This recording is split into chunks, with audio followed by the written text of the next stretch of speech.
The Benjamin Dixon Show is only possible with listener support. Go to www.thebenjamindixonshow.com to register for our blog and join the Progressive Army. And now, ladies and gentlemen, you're now about to witness the truth. It's the Benjamin Dixon Show. Welcome, ladies and gentlemen, to the Benjamin Dixon Show. I am, of course, your host, Benjamin Dixon. It is today, which is a day.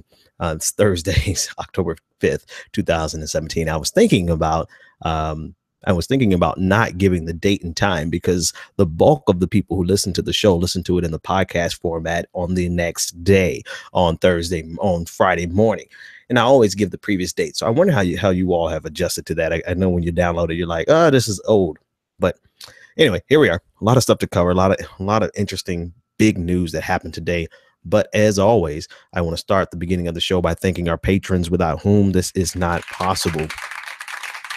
You can get access to bonus content by going to patreon.com/the BPD show and becoming a patron for as little as $3 a month. Support the show while we support you in this progressive movement. Support independent media. Independent media means more now than ever.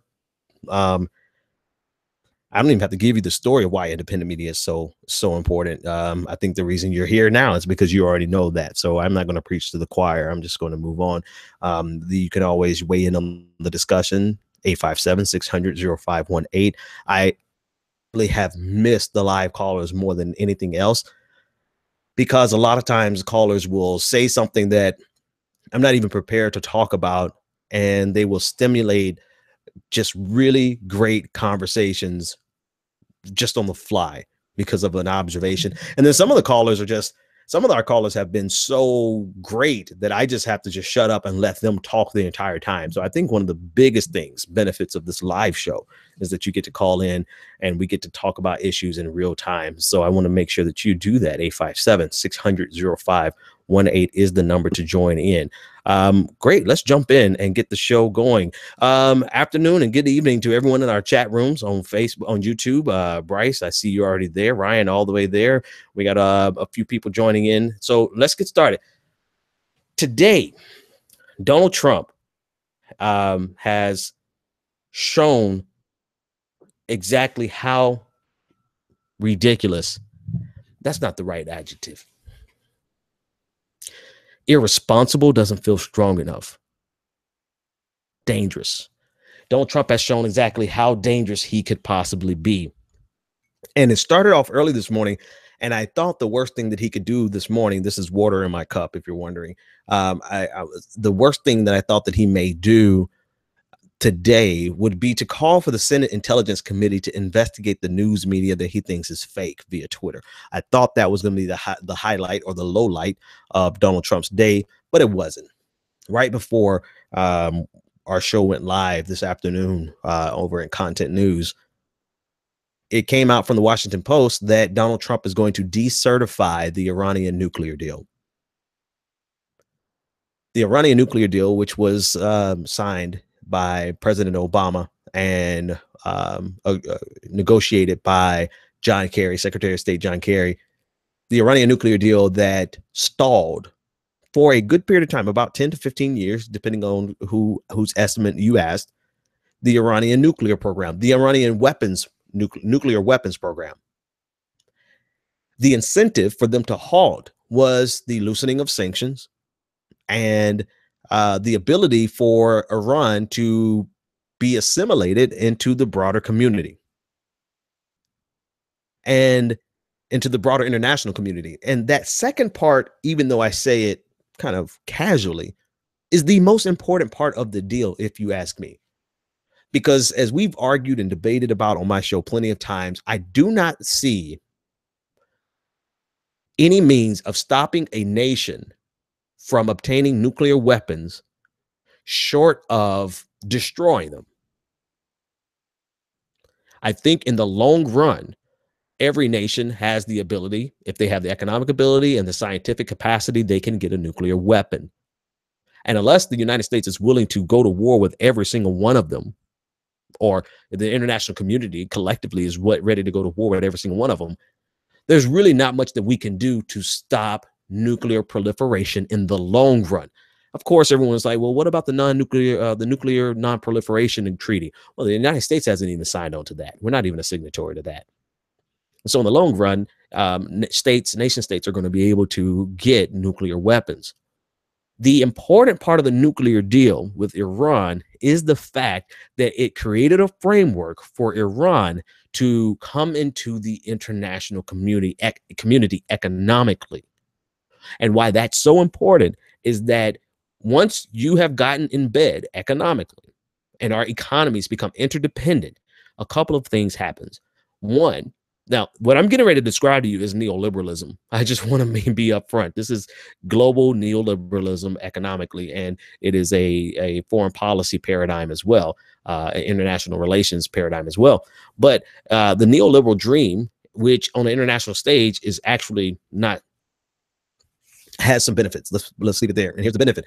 The neoliberal dream on the international stage is that states become so interconnected economically that it wards off any potential for conflict. That's like literally, that's like the core of the neoliberal of the neoliberal international relations theory. The international relations theory is based on the economic hope of interdependency, trade. Let's trade with each other. So that's one. It's theoretically, it seems pretty plausible because it has represented a period of a modicum of peace, relative stability, relative since the end of World War II. And again, I choose my words very intentionally. It's a modicum of peace and a modicum of stability compared to the years prior, right? In other words, we haven't had another world war. We've had plenty of proxy wars. We have plenty of skirmishes. We've killed plenty of people. We've drawn the hell out of regions. We've exploited the global south. We've done all these things that are still that are the pinnacle of American empire and capitalism and things that have to be addressed. However, what we have not had is a global world war. And that is based on the theory that when economies get interdependent, well, they have less incentive to go to war. It's based on the democratization theory that basically says that the United States or there has never really been wars between democracies. That's not really as accurate, but there's some truth. There's some evidence to support it. And then it's also called the McDonaldization theory. Basically, wherever there's a McDonald's, there's capitalism. And where there's capitalism, we're not going to go to war with another capitalistic state. All right, I'm going all the way around to tell you why the B side of the Iranian nuclear deal is so important and why it makes it so much more ridiculous for Donald Trump to decertify it. The B side of why the Iranian nuclear deal is so important is because it was set up to bring Iran from the cold, from being a rogue nation, from being on the outskirts, to bringing it back to really where it was before the Iranian revolution, and really where it was before the coup, the 1954 coup, where the United States installed the Shah. You know, Iran was a pretty modern state throughout most of its throughout most of the 19th century, of the early I'm sorry, I remember my centuries right, the early 20th century. And so this allows a framework for them to come back into the collective international community, to get integrated into the different economies, to increase trade between all of the nations. And where there's trade, there's less likeliness for Iran to be a rogue state with nuclear weapons. What we were trying to create in the long run was to have a nuclear Iran, because they're going to eventually get a nuclear weapon anyway. A nuclear Iran that had more interest in stability than it did anything else. And I mean anything else, any religious differences with or any political interested differences with Israel, anything else. The most important thing for Iran in the long run would have been to maintain the stability, which means we can trust you, Iran, with a nuclear weapon. That's really what Obama's nuclear deal did. That's what it was. It was the pinnacle. If you ask me, it was the pinnacle of neoliberal international relations theory. And yet here, Donald Trump, just simply because he thinks it's the worst deal ever. I'm not going to call any names, and I'm not even going to call situations. I'm just going to say that there's a guy I got into an argument with today who swore up and down that the Iranian nuclear deal was the worst deal ever. And he couldn't prove to me why. I was like, why? Show me why. How, Sway? How is it the worst? I'm just saying it is. It is. Why? How? And then he said, well, Iran has already violated the deal anyway, so Trump is doing the right thing. I'm like, really? How? Please show me some evidence. And I'm going on this tangent because it shows you how ignorant and how propagandized is probably the more accurate word, how propagandized our population is, particularly people of the conservative persuasion or the libertarian persuasion. They are so propagandized that even when we went to PolitiFact to check, has Iran violated the nuclear deal? The claim that Iran violated the nuclear deal, it was mostly false. Not that I think PolitiFact is like the crown jewel of integrity, because there's some stuff that I've seen on PolitiFact that's bullshit. I will admit that first. But when we went down, the only evidence that we had time to gather, the one that he brought to me was a PolitiFact, and it's like at the bottom, champ, at the bottom it says that this claim that Iran violated the nuclear agreement is mostly false. But anyway, I can't believe that we are now in a situation where the only option for peace has now, or next week, he's supposed to give the speech on the 12th, and his plan is to reinstate sanctions and to deal harshly. You know, I can't believe we're at the point where the only real path for stability, let me choose my words correctly, because it's not peace, it's going to be stability, is being poo-pooed upon by a man who probably hasn't even read 2 pages of the Iranian deal.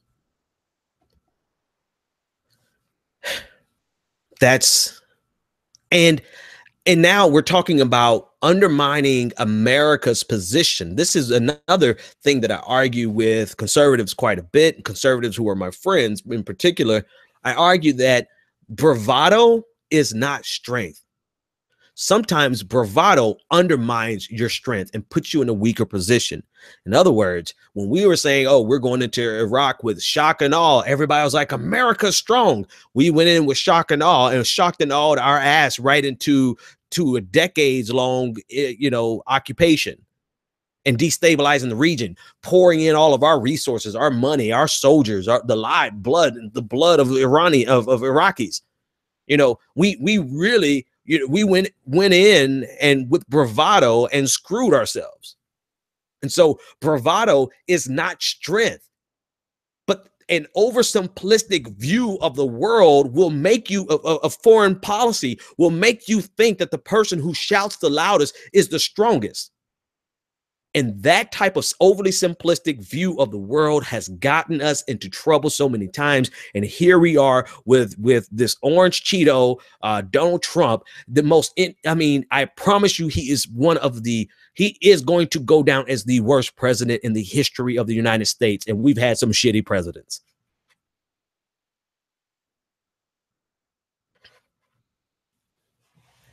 And I think that's it, right? I don't want to draw that one out, but it's infuriating. It's infuriating because now what do we have? We have it's even worse. I forgot there is another part to this conversation. It undermines the United States in a fundamental fashion. There is a theory, and not a theory, there's a principle in international relations that probably is unspoken in most cases, because it is so fundamental to international agreements. And that is a Latin phrase called pacta sunt servanda. That means agreements must be kept. That means that if one king signs an agreement, the next king is going to keep it. If one president signs an agreement, the next president is going to keep it. And that has been such a fundamental tenet of international relations and diplomacy since the Thucydides. right? For forever. And now we have a president who says, not in a generation, not in 4 presidents later, not in, everybody who signed it during the time, they're dead now, so we can change our mind. But the very next president has undermined this principle to the point where now who's going to believe anything we say? Of course, you're going to say, oh, they shouldn't believe what we say anyway. That's fine. If that's your argument, I'm not arguing that. What I'm arguing right now is that we have turned on the dime, on an agreement that we worked out.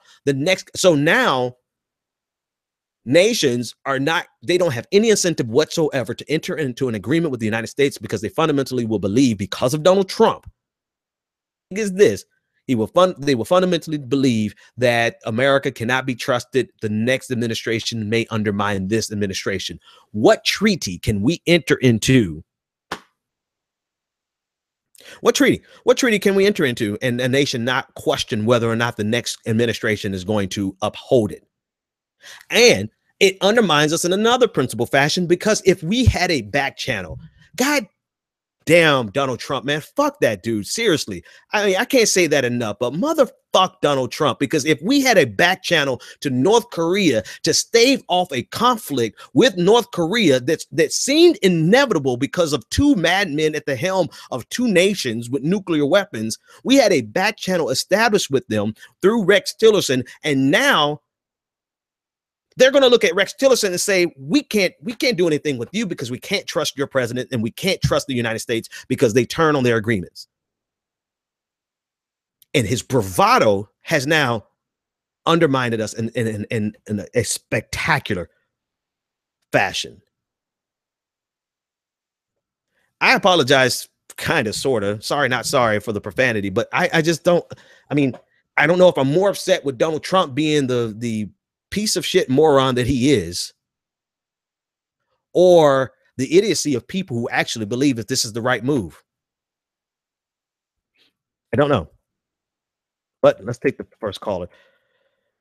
Undermined. Oh, okay. All right. I knew I was saying it wrong. Caller, you're live on the air. I just Googled. For anyone in the audience that cringed when I said it, I had to Google it myself. Caller, you're live on the air. What's your name, comment, and/or question? Hold on 1 second, man. Hey, so this is me, Bryce. So let me get this straight.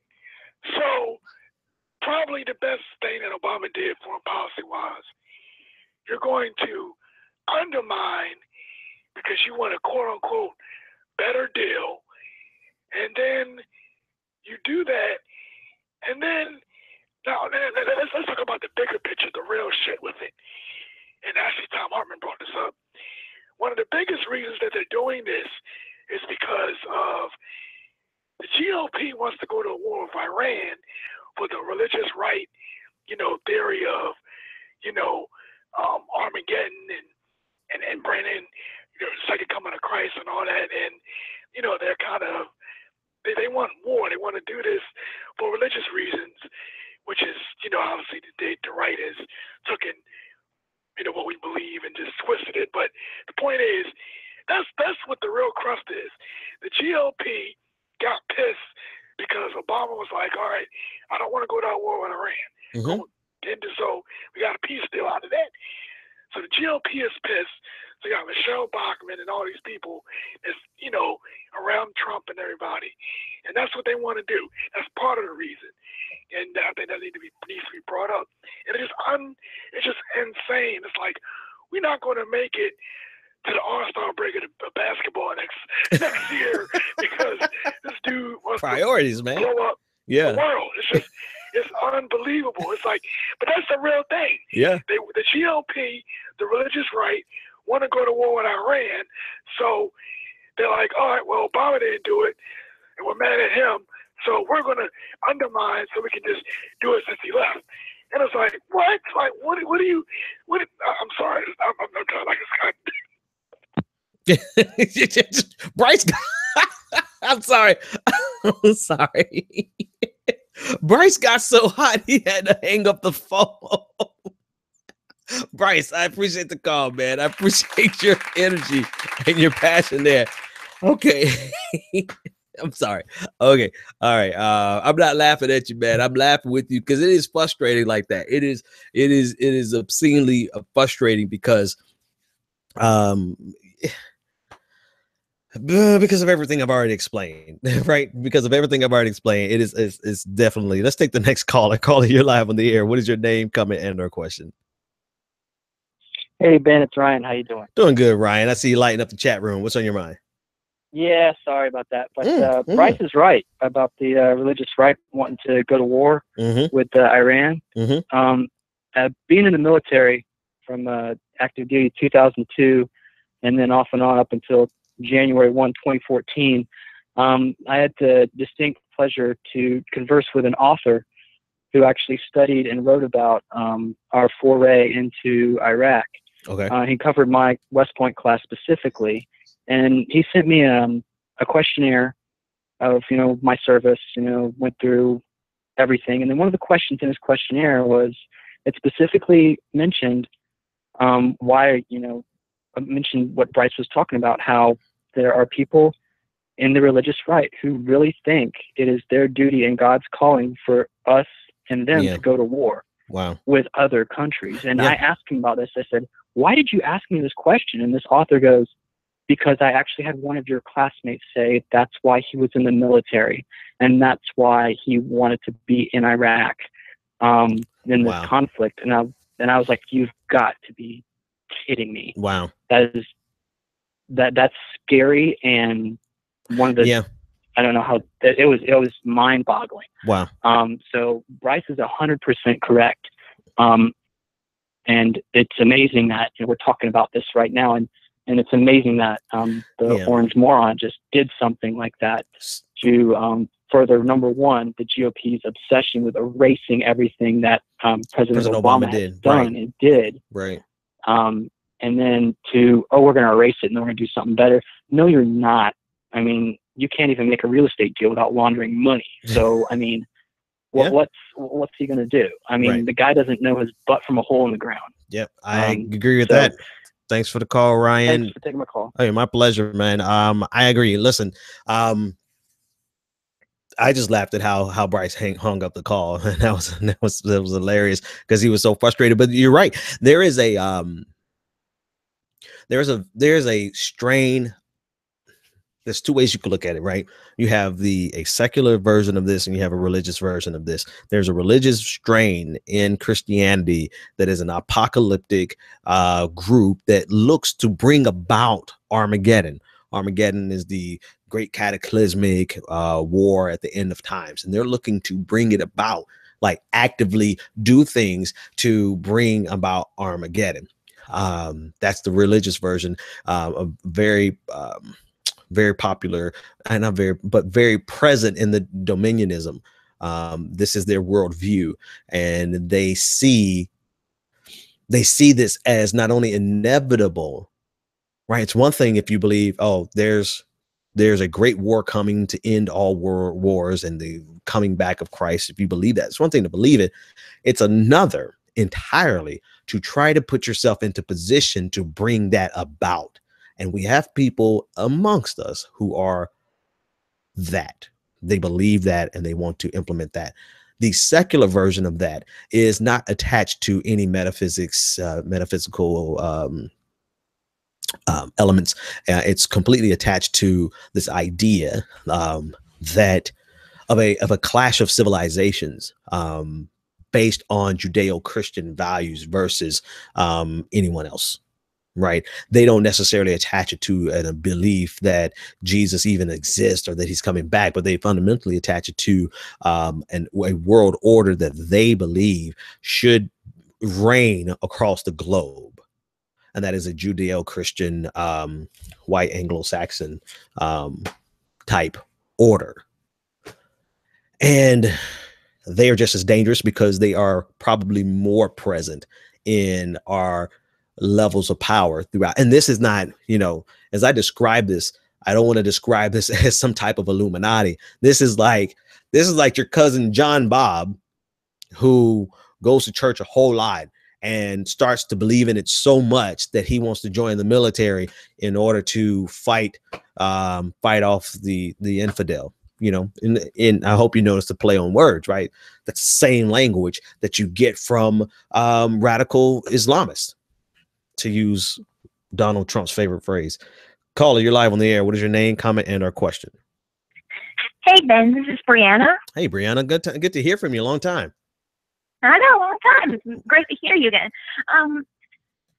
Yeah, I agree with Bryce and the other caller about, you know, they just basically, in my point of view, mainly with Trump, that Trump just wants to do this to undermine Obama's legacy and everything else, because, no, he does not like Obama at all. No. And I really don't think he gives two rat's ass about, you know, the whole religious thing, you know, want to go to war religion. I think it's just him undermining Obama. And on that, I'd say we got to get him out of office by 2019, 2020. We got to get him out. Yeah. I'm like, I'll even vote for Kamala Harris if it turns. You're getting desperate. I'll vote for her. I will.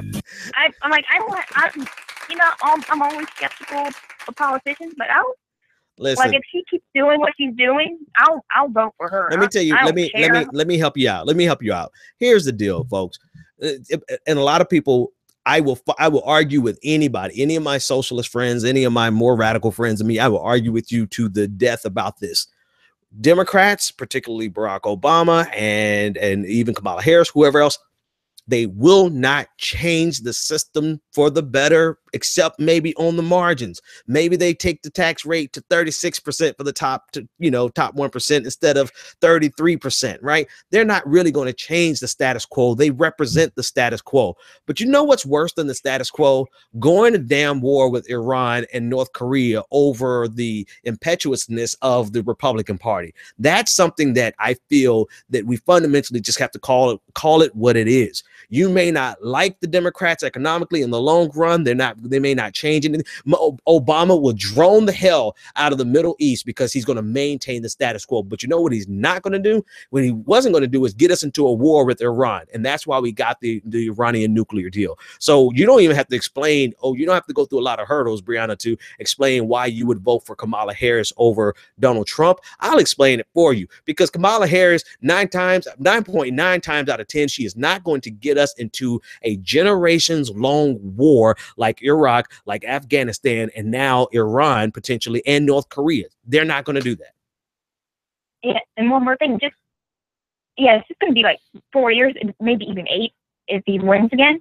But just the damage he's going to last for decades, just our damage on the international stage, the damage to the economy, if his budget gets passed and the taxes, like we're going to have to spend decades undoing that, fixing what he does. Yeah. And we thought George W. Bush was bad. He's still bad. Right. But, George W. Bush still holds the crown of being the worst. Thanks for the call, Brianna. He still holds the crown of being the worst president because he did get us. George W. Bush gets no respite from me. He gets nothing, no quarter for the Bushes, because George W. Bush got us into a generations long war. We're literally going to send kids into war who were not old enough, who were not born on 9/11. Right. And so Donald Trump, I don't know what he's doing in his mind, but he's trying to compete with George Bush to be the worst on international policy. And that is something that is terrifying, because he's ripping up the one deal that kept us. We actually had a diplomatic solution. Nobody really liked the deal because it was never a guarantee that Iran was never going to get a nuclear deal. But when you took a step back and realized what it did accomplish, it bought us enough time to bring Iran out of the cold and into the international community as a member of the international community. I mean, imagine here's essentially what the Iranian nuclear deal could have done. Consider North Korea, this isolated rogue nation that has barely any trade deals with anyone except for China, maybe a few with Russia, and they are plowing down the path of getting a nuclear weapon, particularly, to defend against the American aggression, even if you want to put it that way, fine. nuclear deal with North Korea that is parallel or analogous to that which we had with Iran would mean that North Korea would stop their nuclear program for about 10 years. And those 10 years, what we do is we lift the sanctions off of North Korea and we allow North Korea to flourish. And we allow the elites, the economic elites in North Korea to get connected with the economic elites in the United States, and they do business together. And then the economic elites in North Korea get connected to the economic elites in the UK, and then, and all their money starts to have babies and interconnectivity. And so now they have business deals that they've done together that are so intricate that the elites in North Korea will look at the government of North Korea and say, you must be out of your damn mind thinking about going to war with the United States. We have too many economic deals in the United States. And in 10 years, North Korea would go back, finish their nuclear program, because we could never stop them anyway unless we were willing to blow them up. Having to blow them up, we get a new player in the international community economically, and we get a new player in the international community as a nuclear power that has a vested interest in sustaining stability. But what do we have now? We have the Iranian nation who is, for all intents and purposes, if he decertifies this, they have the ability to say, okay, F it. Let's go ahead and get us a bomb because we need to protect ourselves because Trump wants to attack us. And North Korea, who's on looking and saying, oh, we can't trust them motherfuckers anyway. So why would we ever get into a deal? Why would we ever get into a diplomatic solution with the United States? Let's continue getting a bomb that can reach the United States. And that's pretty much, that's the whole story. Caller, you're live on the air. What is your name, comment, and or question? Hello? Yep, this is you. You're live. What's up? All right. First of all, my name is Keith from Illinois. Just want to say thank you for the show. I always try to tune in and get your analysis. My pleasure. I understand today you're kind of talking more geopolitical stuff, but I just kind of wanted to touch on something that's been on my head constantly ever since Trump got into office. And the thing that is most upsetting to me is I always see all these complaints about everything that's going wrong in this country. I see everybody talking about how can these elected officials do this? Why are laws in my state so lackadaisical, etc. And I'm asking you, where is the same type of organization and dedication to taking over government that we saw with things like the Tea Party, for example, when Obama was in office? Why is it that they can become single issue voters on things like abortion, gun control, but then here on the left side, we have all these petty arguments and we're not single issue voters, and sometimes that can be good, I understand, but where is the unity that we always talk about that we have on the left? Because I don't see it, and that's just kind of, I don't know, sorry for ranting, but that's just my thoughts. Hey, thanks for the call, man. I'll be glad to answer that. And then I'll segue into an issue that we need to be unified against on the left. So in a way, we do have that, but not big enough to actually influence. And let me give you this off the air so I can clear the lines. We do have something that is comparable to the Tea Party, except it's not. And what I'm trying to say, so what the Tea Party did was push the Republican Party to the extreme right, to the right, but they actually had electoral power. They organized for electoral power. And I guess I don't want to make the false equivalence, because I'm not saying that you're wrong. In actuality, you're very right in what you said, but we do have a movement that is pushing the Democratic Party to the left. And we're able to get topics like single payer into the national discourse. We're able to convince and put pressure on politicians to come over to the side of single payer, of Medicare for all, rather. And so we do have an ideological movement that is able to influence politicians, But what we don't have is an electoral movement that can actually put people into office. I haven't seen it yet. And that's what's sorely missing. And I think that electoral power is more a result of, God, I don't want to insult us and I don't want to be an ageist. Two things. One, the Tea Party was an older movement that had a lot of funding from from billionaires, right? It was AstroTurf. There was a lot of funding there, but there was also an older movement of people who would go to those local meetings and just sit there and spout out the stuff that they heard from Rush Limbaugh, right? That was a key part. They had funding to organize, which was great for them, but they also had people who would go and be a part of that local meeting and then get 2 other people and 3 other people to be a part of that meeting. And then all of a sudden there's 3 of us at the we're Tea Party Republicans, and there's a whole 3 of us, and we're going to take over this local chapter of the Republican Party. And you know what? They went to every goddamn meeting and they got that shit done. That's what we're missing. And I stress this. I've been stressing this since the election, the primaries. We need people who, if you really want to see the power that the Tea Party had on the right, if you want to see that represented on the left, it has to come from people, a large group of people, enough to have electoral power to go to these Democratic meetings and take over. And take over for left-leaning policies. We don't really have a lot of that, man. We don't really have a lot of that because we are, I don't want to say we're divided, because it's not as though we're fighting each other a whole lot. Okay, pause. We're here real quick. There was a moment there over the summer. I wasn't really doing my show, but I was engaged in an all-out scorched earth feud with a faction of the left that I don't even consider the left anymore.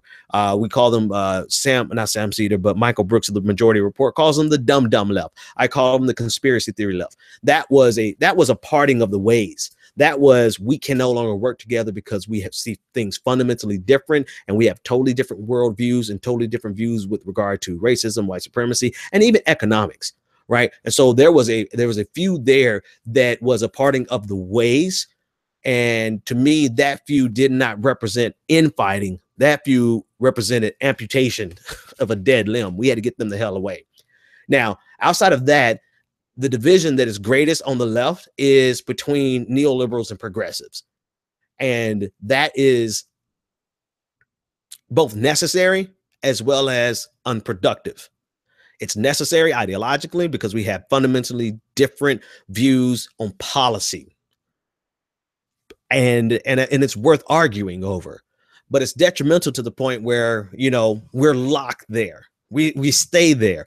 We're more busy arguing, trying to win arguments on Twitter about whether or not Hillary Clinton called someone a super predator, or did she really mean, was she racist? Was she said what? And energy is utilized there instead of saying, cut this goddamn phone off and let's get to work and go to these meetings and go to a local meeting. And I don't care what happens on the national level, because I can affect what happens right here in my local chapter that has 25 members, and they're dying for the opportunity to get an influx of new blood and new life in that local Democratic chapter.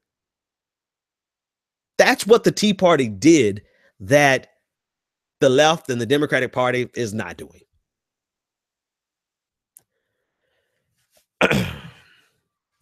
Somebody said in the chat room, I actually want to address this. The Tea Party didn't have to fight with their own party for the most part. The left only has to fight with the right, but their own corporate Democrats. So that's not true, James. Let me tell you why that's not true.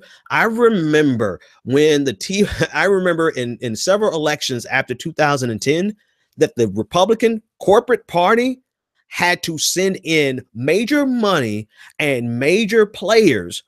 I mean, people who were like basically political hitmen, not in the literal sense, but in the rhetorical sense, send them in to try to suppress the Tea Party movement in Florida in particular. And guess what? The Tea Party players won. How do you think you got Alan West out of a congressional district in Florida? He's a Tea Party candidate. How do you think you got Marco Rubio? Do you guys realize Marco Rubio is nice and groomed and polished now, and he's a corporate Republican, but he won as a Tea Partier? How do you think you got Ted Cruz? I mean, they fought, the Republican Party poured millions of dollars into fighting back against the Tea Party, while another faction in the Republican Party said, okay, let's utilize it. But there was still a great divide in the Republican Party back in 2010. So, I mean, I don't want there to be revisionist history here. The Republican Party did not want the Tea Party. They wanted the Tea Party energy without the Tea Party candidates. You know what they got? They got the Tea Party energy, and then they got the Tea Party candidates because they could not stop the candidates no matter how much money they poured into it. All right. Let's move on. Which brings me to the next subject: tax cuts. Budgets, and the last caller is taking me there, because if there's anything that we should be able to agree on on the left between neoliberals and progressives, is the fact that the Trump tax cuts, the Trump Ryan tax cuts, need to be stopped at all costs. Megatron must be stopped no matter the cost. That was actually pretty good. Actually pretty good Optimus Prime I just did there. Anyway, we need to stop these tax cuts, because it is this tax reform, quote unquote reform. It is fundamentally going to reshape our economy, send us into another recession, and it's going to be perfect. It's like we go through these cycles where we have a Democratic president who's actually a fiscal conservative. He's not going to bring about anything remotely democratic socialist. He's going to just be a good manager of the economy. And he's going to fix the economy within the parameters of republicanism. That's what Bill Clinton did. And just as soon as you get a Democratic president who is a good Republican on the economy, a fiscal conservative, not going to do anything to really shake it up. They're going to do welfare reform. They're going to do all that kind of crap, right? They're going to screw a lot of poor people, but they're going to fix the economy within the framework, the acceptable parameters of the Republican Party. Stock market's going to go up. Unemployment's going to go down, at least the U3, not the true unemployment rate. That's going to go down. You're going to see economic growth. You're going to see new sectors flourishing. You're going to see that underneath a fiscal conservative Democrat. And then as soon as we get done with that, we get a Republican who comes in and just poops on all of that. I mean, and I don't have much vocabulary tonight because I'm tired. So that's all I can say. You got George W. Bush, who comes in, and the first thing he does is he starts a tax plan that is going to be similar to what Donald Trump is going to try to do, but Donald Trump takes it up a whole notch. And then he maintains these tax cuts while he engages in a war. What exactly is Donald Trump getting ready to do after 8 years of Donald Trump, of Barack Obama, rather, being an efficient manager of the American economy based on the standard, the generally accepted accounting principles, right? Actually, that's a very specific thing. But what I meant was the generally accepted measurements of a successful economic president. Barack Obama was efficient in that way. And now we get back to a level of growth and a level of recovery, and we get things cranking based on the generally accepted economic parameters, right? And now you get Donald Trump come in and undermine all of that. And he comes in, and not only is he trying to get us into tax breaks that are going to create or add, I believe, $5 trillion to the deficit, but he's also going to try to get us into a war simultaneously. This is madness. This is madness that is almost a perfect. There's only one exception to this curve, to this graph that I just graphed up, of the ups and down between the Democrat who's an efficient economic conservative and a manager of the economy, and a Republican who reigns like a madman. There's only one exception: George H.W. Bush. George H.W. Bush, who actually had the unfortunate privilege of coming behind 8 years of a Republican doing the exact same goddamn thing. Ronald Reagan, tax breaks for everybody. You get a tax break. You get it. But your poor people, you don't get a tax break. But rich people, you get a tax break. You know, richer people, you get a tax break. And we're going to explode our spending on on defense. No, we didn't have a hot war. Trying to think, I know we had a couple of proxy wars in there. Obviously, I'm trying to think of any hot war that I can't think of one right now. But he exploded the defense budget, and what did he leave? He left a mess for which HW had to recover from. And so HW broke his campaign promise of read my lips, no new taxes, right? He broke his campaign promise, had to raise taxes to fix the hole that Ronald Reagan left them. And what happened to him? Republicans turned on his ass and he got the boot. Ross Perot came in and he got the boot. So I just gave you kind of a general overview of all the presidents in my lifetime and the entire swing. We go down, we go up, we go to Grenada. Thank you. I knew there was one. Thanks for the chat room. And here we go again. Here we go again with a president who's promising the same thing that Ronald Reagan promised and couldn't deliver on, which is if we cut taxes, we're going to increase tax revenues, and we're going to increase tax revenues because it's going to stimulate growth. Supply side economics has been voodoo economics since George H.W. called it voodoo economics in the 1980 presidential campaign. Unfortunately, he lost. He lost to Ronald Reagan. Chances are he would have done the same damn thing anyway, so I am not going to say unfortunately. But here we are. What is it? 1980 with 30. I guess it's the same age I am. I was born in 80. So 37 years of experimenting with supply side economics. Not to mention all the international data points that we could pull, but 37 years in the United States alone of seeing that it tanks the economy, it leads us into a recession, it explodes the deficits, which inevitably adds to the debt. It does not cause the economy to grow any faster. And we haven't learned the lesson in 37 years. That's because they don't care to learn the lesson. They know it doesn't work. What they want is immediate satisfaction. What they want, they're just like CEOs of corporations who aren't really concerned about the growth of the company in the long run. They're just concerned about meeting their profit goals for the quarter. And so they do insane things for that quarter to make sure that they hit their revenue goals so they can hit their profit goals, undermining the company in the long run. Same exact type of managerial CEO thinking where they don't really care about the long term of the United States. They're really focused on how they can satisfy their shareholders, the top 1%, how they can satisfy them right away. They know these tax cuts that Paul Ryan and the House Republicans passed today. They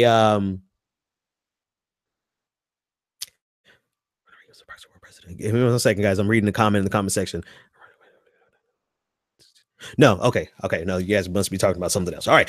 They know the tax cuts that they cut today, that they passed today, or rather the budget that they passed today, which is setting up the tax cuts. This is a 1-2 step. This is a dance for them, right? So today was a passage of the budget because they have to pass the budget before they can do the tax reform. They need to pass the budget because they need to do reconciliation rules. Without reconciliation rules, they really don't have a framework for them to operate in. They're going to create the framework in the Senate for reconciliation rules, which is going to, these rules this time will make it so that the Republican Party will only need 51, a simple majority, to pass tax breaks instead of the 60.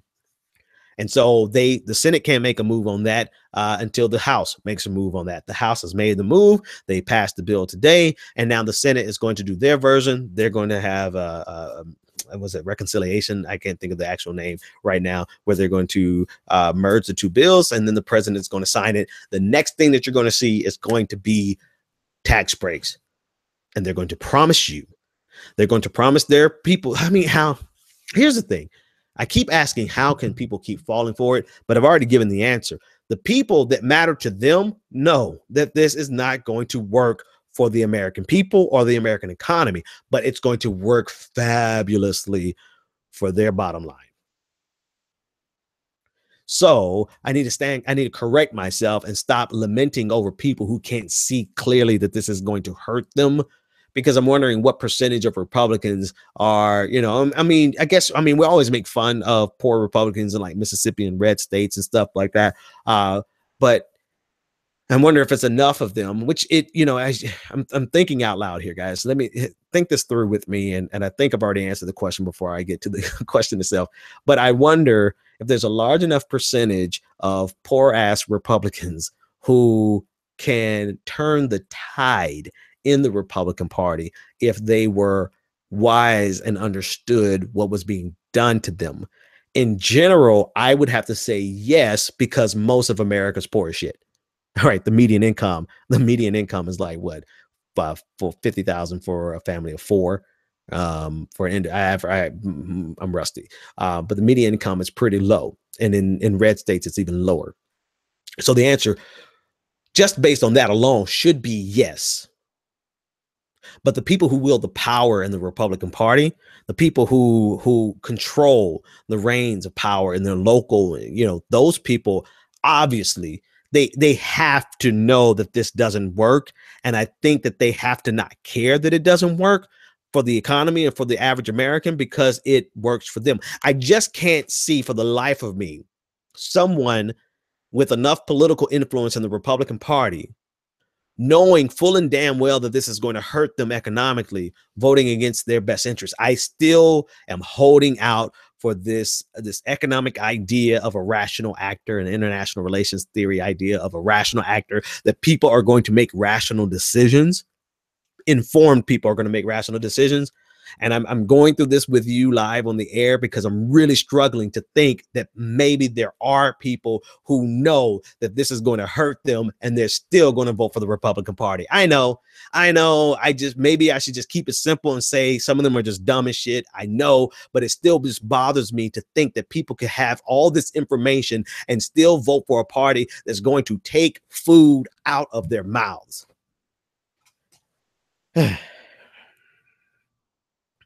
But stranger things have happened and happen every day. Conversation going on in the chat room that I had to take a pause to take a look at. They're listing the proxy wars during the Reagan administration. Yeah, totally. I mean, I think we had, and this is going back to my comment about I couldn't figure out if we had any hot wars during Ronald Reagan, but I think the Cold War was sufficient, right? We had proxy wars we had several proxy wars. We've had many proxy wars with the then USSR, but during Reagan's time, it was the Afghanistan proxy war.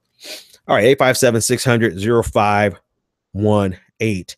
It's all about the belief in the American dream, Ben. That's why they vote Republican. Do you think? I'm going to go on a totally, what's my last topic? Hang on, let me check my topics because I might go somewhere totally different now because you've stimulated a thought that I think is worthwhile. Trump to decertify St. Louis. Oh, I gotta talk about St. Louis. What I'm gonna do is I did a great interview today with Chuck Modi. He's a journalist and he's an educator and an advocate. I did a great interview with him. I'm gonna get that interview and share it on my channel because there was more meat and information in that interview alone than anything I could do in the next 5 minutes. I only have 5 minutes left, so I'm going to share that on my channel, and I want to make sure that you all get a chance to see it on what's happening, the crackdown that's happening in St. Louis, and the hyper-militarization of the police. What we saw in Ferguson, we're seeing again, and it's been going on for 3 weeks. So I want to share that and make sure that you get all that information and at least hear the interview from one of the journalists that were on the ground out there. So I want to end with this. This is a comment from Ryan in the chat room. He said, hang on, let me just get back here. He said it's the American dream, and that people hang on, I'm gonna get that specific. It's all about the American dream, Ben. That's why they vote Republican. And the reason I want to end here is because I have to ask the question, what do you think? Do you think the American dream is still potent enough for people to believe in it above and beyond? I mean, don't get me wrong, because I'm out here hustling my ass off, working a whole bunch of hours because of my own version of the American dream, I guess. I don't know if maybe I'm just as deluded as the next person, as the Republicans that I'm talking about. That could be the case. And I have full information, right? You know, I mean, I have as much knowledge as one would need to realize that this shit really just doesn't work for I would say the 99% of Americans. The American dream just does not work. So maybe I'm just as delusional as that. Well, anyway, let me continue in my delusion so I can finish the show. So my question for you is, do you think that the American dream is still potent enough to have people believe in it despite the evidence, to the extent that they're willing to support a party that all they can do is feed you the American dream, but they're going to implement policies to keep you from obtaining it? In other words, is the American dream potent enough still to keep poor Republicans voting for the Republican Party? I don't know that. I think we've woken up from the American dream some. I mean, we might not be the right word. I think the left, we know full and damn well that the American dream is a pipe dream. So that's a question I really don't have the answer to right now. But what it did stimulate was one other thought that I wanted to bring in that is completely off in the left field. But when you talk about the American dream and people just wanting to vote into and support that, it reminds me of the saying that religion is the opiate for the masses. And I've been thinking about that thing for a while now. I usually I just say it kind of as coy and cliche, and I kind of say it because I'm a very religious person and I see the effects that it has. But a lot of times we say that as a negative thing. And I would apply the same logic to, or at least the same concept to the American dream. The American dream is really the opiate for the American masses. It's that thing, economic opiate, right? It's that thing that keeps you not so much just sedated, but it eases the pain of our economic realities in the United States. And if you think about it, if we didn't have the economic opiate for the masses of the American dream, we would have burned this shit down a long time ago. We would have, I mean, if it was not for the hope that if we work hard enough, we'd get something in this country, we would have burned America to the ground long before you and I were born. And so absolutely, the American dream is the true opiate. This is the economic opiate for the masses. But then the reason I even think about that phrase, the opiate for the masses, is because you think about the not only the sedative, the sedating element of opiate, but the ability to ease the pain. Sometimes reality sucks so much that you might need something to ease the pain. I'm not saying that for the economic, I'm not saying that for the American dream, because screw the American dream. Everybody needs to wake the hell up. Everybody needs to wake the hell up on the American dream and realize that only a few are going to make it out, man. Only a few are going to be able. I think we can even, if you want to know what the American dream is, it is the statistic that shows that 1% of the people who are born into poverty make it to the wealthiest category in the United States. 1%. That's the American dream. 1% of you who are born in poverty are going to be able to go from poverty into being a wealthy American. That's the American dream. So the rest of us, we're going to keep doping up on the opiate for the masses of religion that helps us ease the pain of that reality, as well as a whole lot of other realities that I'm alluding to, but I'm intentionally not going into, because if I go into it, we will be here for another 30, 45 minutes. And I've got to go to bed because I've got work in the morning. Hey, folks, have a great weekend. Patrons, I'm going to do us a show tomorrow. I don't know what time I'm going to do it, if I'm going to do it in the morning or the afternoon, but I will let you know when it's out. If you want to get access to that full hour Friday show, go to patreon.com. We need your support, straight up and down. Up, down, side to side. We need your support. Go to patreon.com and become a patron today and get access to tomorrow's bonus show. I will see you next time.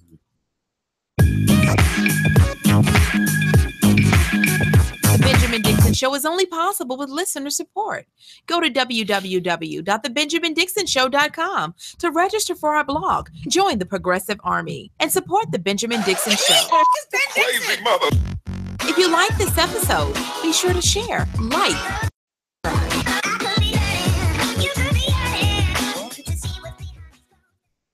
Consider becoming a Patreon. Go to www.patreon.com/The BPD Show and support The Benjamin Dixon Show.